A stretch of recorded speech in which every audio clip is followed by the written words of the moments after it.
The land, wild and free, once called Upper Canada, today we call Ontario. When the first Europeans arrived, they had a lot to learn.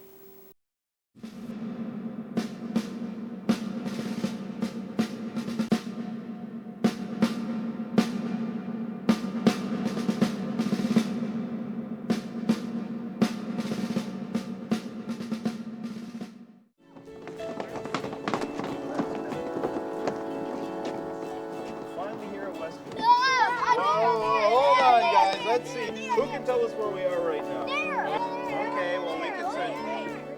Take your own. Do we go this way? That building is 1820. Okay, yeah.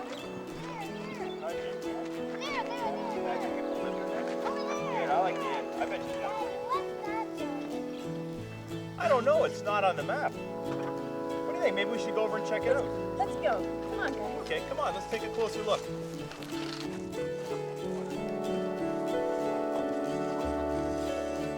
Hi there. Hello. How are you today? Oh, I'm good. How about you? Good, thanks. This building isn't on the map. Would you mind telling me what's it all about? Well, certainly I'll tell you. This is the Queen's Rangers building. Do you know, it's one of the oldest buildings in Ontario because it was built about 1790. It was soldiers who were carving roads leading into Ontario, which at that time was called Upper Canada, who built it. Those soldiers created a path for thousands of people who resettled here after the American Revolution. Can you imagine all those people loyal to the Crown who had become refugees, who came here on foot or perhaps by boat from the United States to start life all over again in this wilderness? That's what we had, a true blue tide, a wave of Europeans and Iroquois all starting life from scratch together.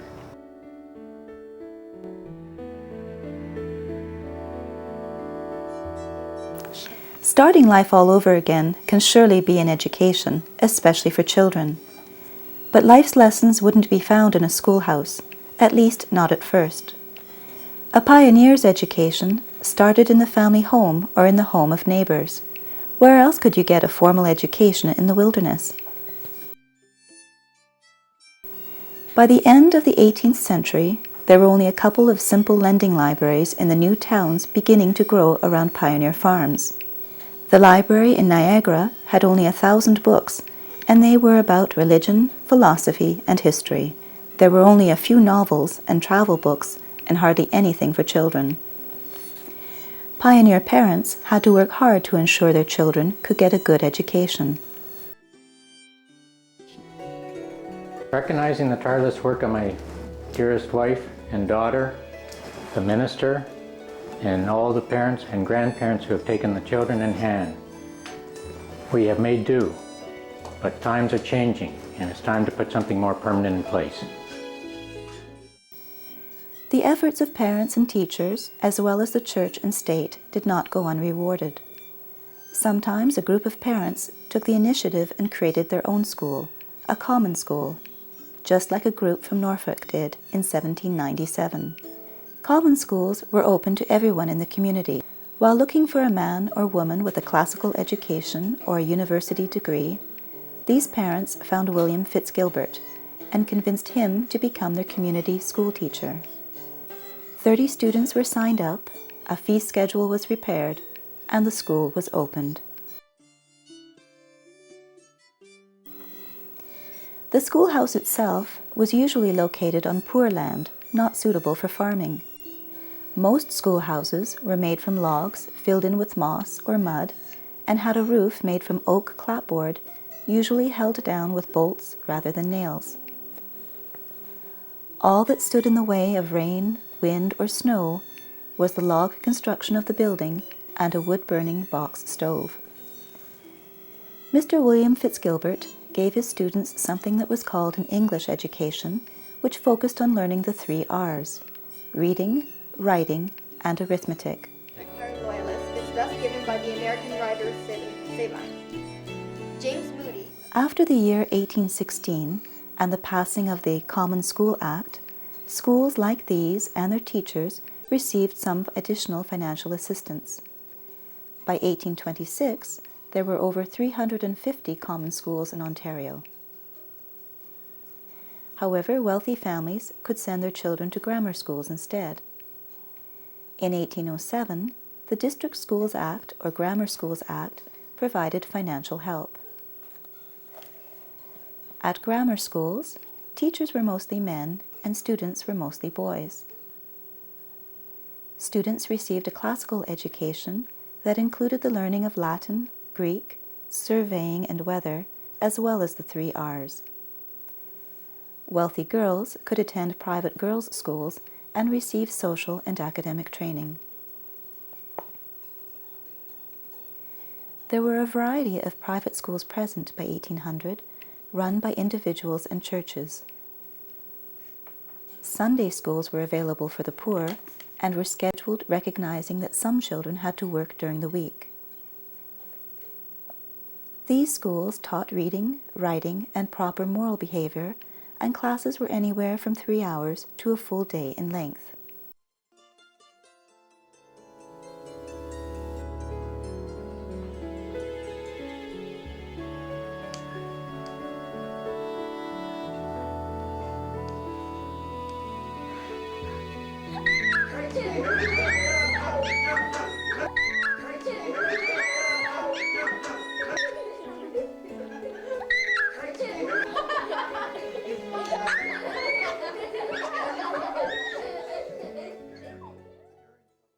Teachers educated their students in 2 different ways. Hardliners believed in supreme adult authority, recitations and memory work to get the job done. Punishment was severe. The modern approach depended upon a question and answer technique instead. Learning came from observing nature and life in addition to reading books. Shaming children into good behavior was preferred to spanking them. No matter what type of school, teachers and pupils alike worked elsewhere between their time in the classroom, on family farms, and in businesses or trades. Even though most schools started their day at 9 a.m. and ended at 5 p.m., the family had the choice of whether or not to send their children to school, and on what days and for how long. After all, the farm was the first priority. No more nonsense.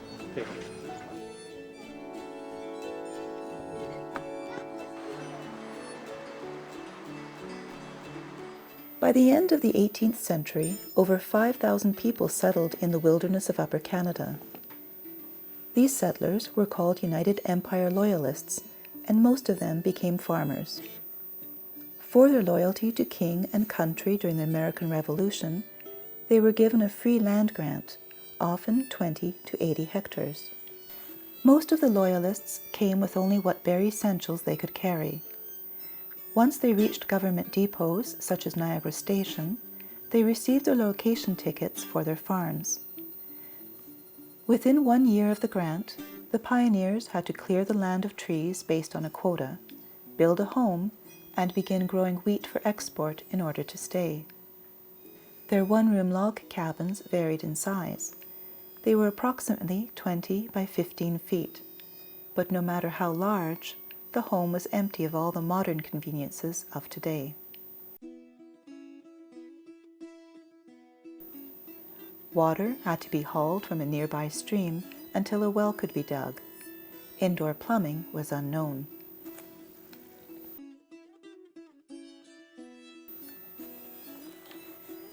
The government provided the new settlers with the same rations that a soldier would get for 3 years, consisting of flour, pork, beef, butter, salt, and dried peas. They also received spring wheat, peas, and potatoes for planting. There were no shopping malls or convenience stores in those days, so with these supplies, they met their new challenge and started life afresh. The United Empire Loyalists learned what plants were safe to eat: berries, nuts, mushrooms, onions, celery, leeks, and wild greens were plentiful and common ingredients in pioneer recipes. A fireplace featuring a stone or brick hearth was the center of family life in the home and provided light, heat, and a place to cook. Round logs, often of basswood or pine, formed the walls built around the hearth. Large stones were placed under the logs for support. The logs were roughly notched at the corners in dovetail shapes so that they could fit into one another. Earth floors were the norm early on, and the first windows were just holes cut out of the logs. These holes were covered with blankets, oil paper, or wooden shutters until glass could be imported from Britain or the United States. From time to time, with the creation of sawmills, improvements were made to the home. Quite often, the first home would have become the barn or chicken coop. Fences were built and roads were made. By the time the children grew up, they could expect to live more comfortably and enjoy a new life in the new towns springing up around the farms and forests. Thomas Sneed remembers his first day of building a home after arriving. The next few days were occupied by building a shanty or rude hut. It consisted of one apartment, 14 by 12 feet in the clear, and contained, in the way of furniture, a camp bedstead, chest of drawers, and well-filled bookcase. It had also the somewhat unusual luxury of a chimney, pegs for the suspension of my gun and fishing implements, and shelves for my scanty kitchen utensils. A hole in the plank served to admit light, and air found free entrance through numerous cracks and crevices. Such as it was, however, it served my purpose as well. And when evening closed in, I used to light my lamp and sit down to my books with a great feeling of comfort.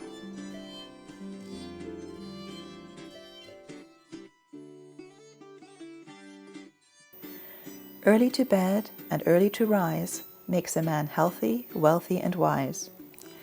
Living off the land was a unique and difficult challenge for the pioneers. Clearing the land was tough.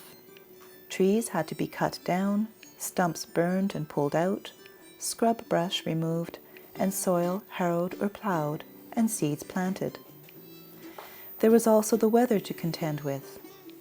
The crop was life or death to the pioneer family, and no one could forget the drought of the hungry years of 1788 and 1789.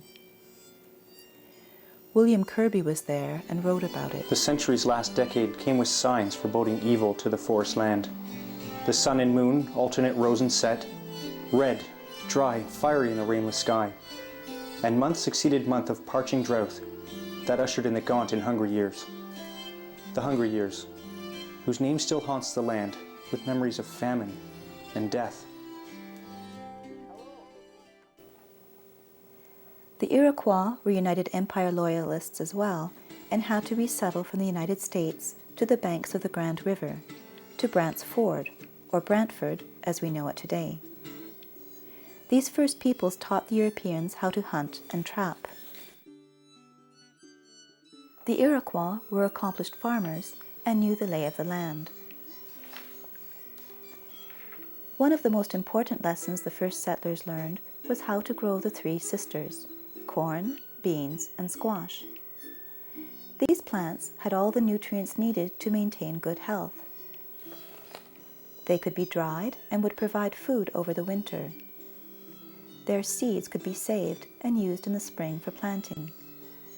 Best of all, these three crops allowed large amounts of vegetables to be grown in a small space. We're going to plant the three sisters, the corn, the beans, and the squash. And we're going to plant them in the ground. You squash. Now, I would like you to be the corn. Stand up. The corn grows tall. Look up to the sky. You're the beans. Would you? The beans grow around the corn. And the squash grows around the roots. Very and we're going to plant, and we look up at the sky, the sun and the rain come down. By planting a few corn, bean, and squash seeds in one mound, the corn could grow straight and tall. The beans grow around the corn stalks, and the squash could grow around the roots, protecting them from wind and rain. They grow together in harmony, like three loving sisters in a family.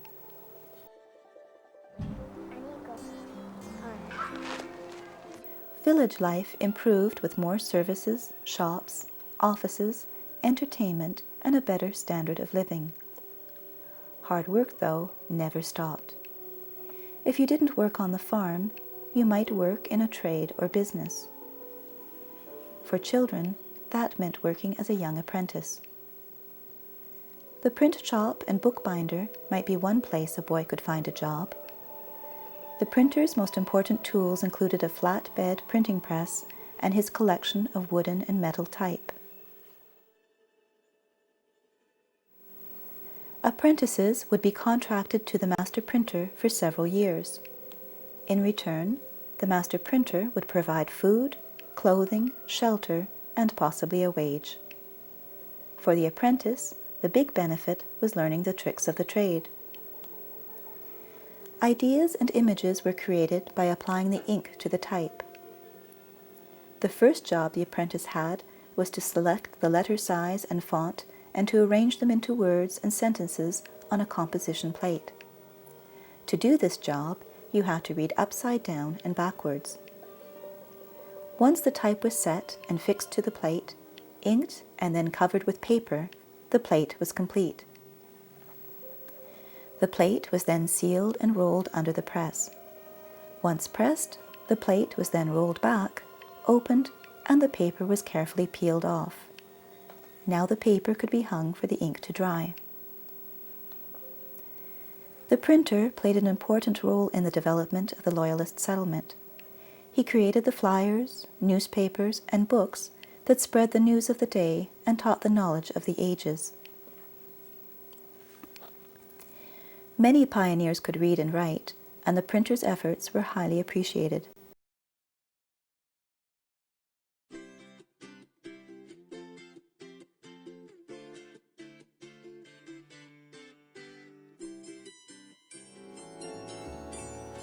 Come on, guys, let's get in the shop, learn something, get some work done. Let's go. How are you?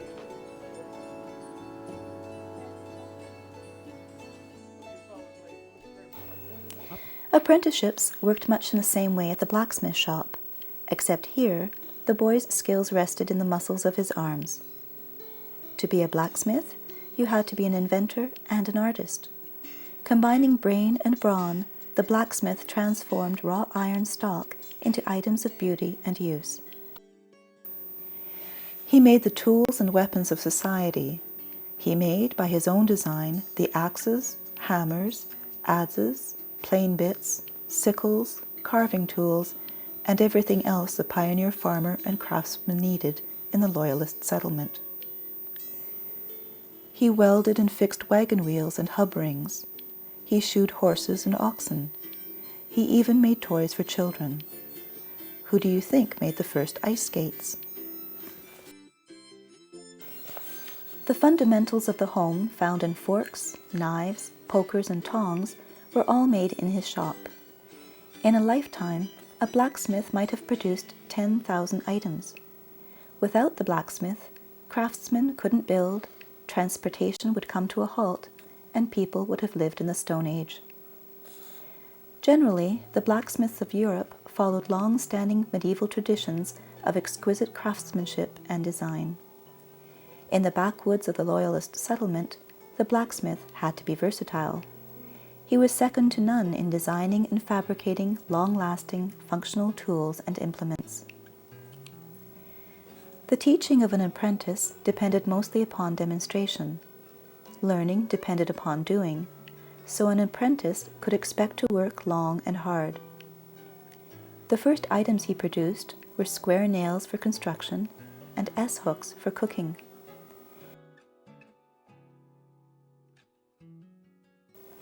In order to be successful, He had to understand how the hammer and anvil worked, with the forge and bellows. He had to learn the subtle differences between different types of hammers and tongs, and the relationship between a variety of attachments. He had to learn how to preserve his creations, using oils and beeswax to prevent rusting. Most of all, he had to learn how to improvise.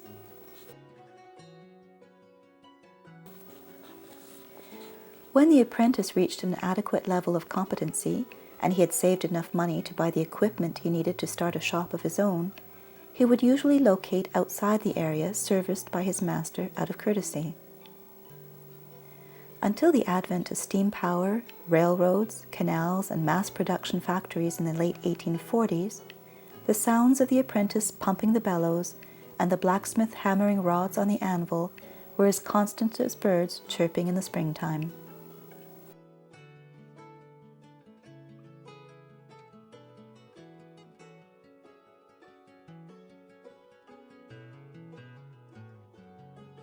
Farriers were blacksmiths who specialized in the shoeing of horses. Cutlers were blacksmiths who specialized in making knives, scissors, and even swords. They required heightened skills in welding steel and iron together and in tempering steel. The blacksmith's strength was passed on in the white-hot iron and steel that he worked with, and it was captured through the power of flame. You're brushing off his scale. It's a cousin to rust, okay? Yeah. It's a type of oxide that's come out of the metal because of the heat. Although the pioneers and their farms were surrounded by timber, it would have been difficult to realize the true potential of this resource without carpenters. Without the carpenter, the chances of growth for a community would have been slim. Kids, and how are you today? I'm fine. Would you like to come into my... Wood had always been an important building material throughout history, used to make the utensils, tools, weapons, furniture, homes, and vehicles for transportation. Upper Canada offered some of the finest variety of wood in the world, including large, straight stands of oak, pine, maple, basswood, poplar, walnut, and beech. In the hands of a master carpenter, wood could be used to help the pioneer endure everyday life and its challenges much better by making looms, spinning wheels, and a variety of other useful things. In the cabinet maker's shop, a young apprentice could learn to become a master craftsman. The more specialized his tools and the better he understood the characteristics of the wood, the more wonderful his ultimate creation. The cabinet maker was an artisan, and his skill in selecting and storing wood was just as important as his skill in carpentry and joinery.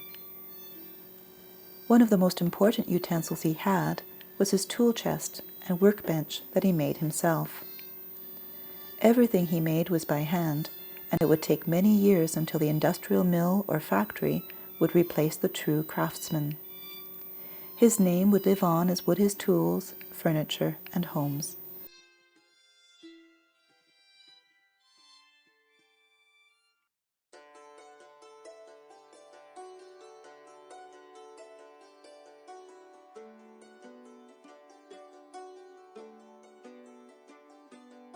Farms were linked together by dirt roads and waterways. It is hard to believe that the few roads that the pioneers used were originally hunting trails. 10 kilometers per day was all the progress that could be hoped for on the worst roads, and 60 kilometers on the best. You're very welcome. Bye-bye. Later on, new roads were built by laying cut timber or planks across the surface. These roads were called corduroy roads, and lay underneath some of our modern roads today. If you wanted to rest during a trip, you could always stay at the local inn, found at a crossroads or between the settlements. The inn was always a welcome sight for everyone, although creature comforts were simple. It symbolized a place of safety and security along a trail of uncertainty, where frequent stops were always necessary. It was used as an assembly hall for public activities, church and school meetings, concerts, and anything else the pioneer could think of. it doubled as a courthouse or a fortress. Mail, news, and traveling salesmen all ended up at the inn. Guests slept 4 to a bed or on the floor after having had a meal of salt pork, hot potatoes, and donuts made of strips of dough twisted in a corkscrew form. Mattresses were a rope mesh of wooden boards covered with cedar branches or filled with straw ticking. A wool blanket kept you warm. Your luggage would have stayed with you or would have been kept under lock and key in the innkeeper's quarters. A regular charge for room and board at an inn was approximately 12 shillings and 6 pence per week.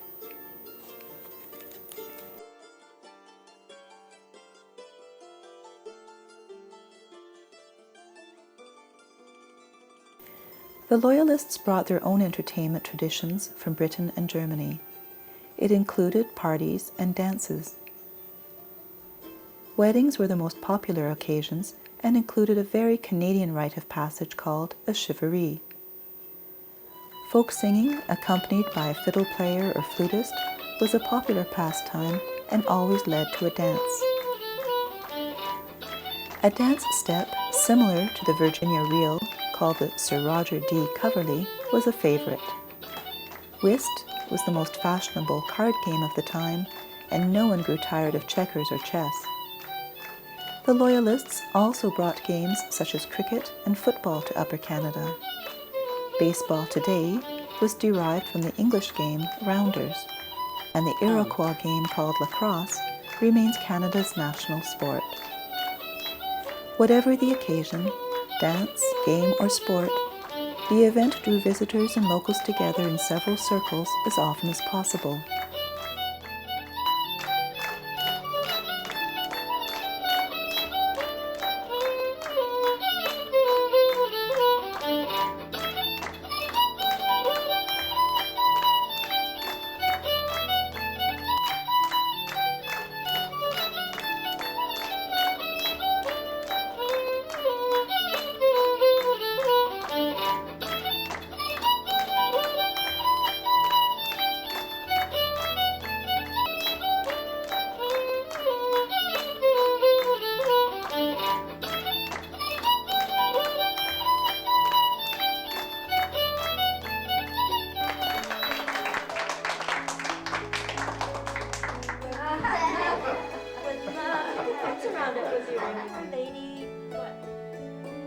That's what it's all about. Wow, that was really interesting. Thank you very much. Well, thank you for coming and enjoy the rest of your visit.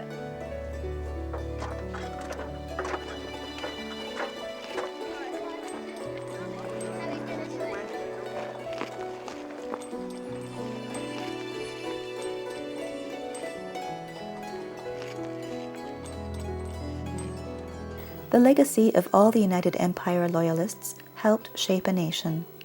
They brought the institutions of common law and representative government with them, and instilled them in our culture. Upper Canada would grow and become Canada West in 1840, and our province of Ontario in 1867. The hard work, sacrifice, and perseverance of Ontario's pioneers and the United Empire Loyalist settlements will always be remembered.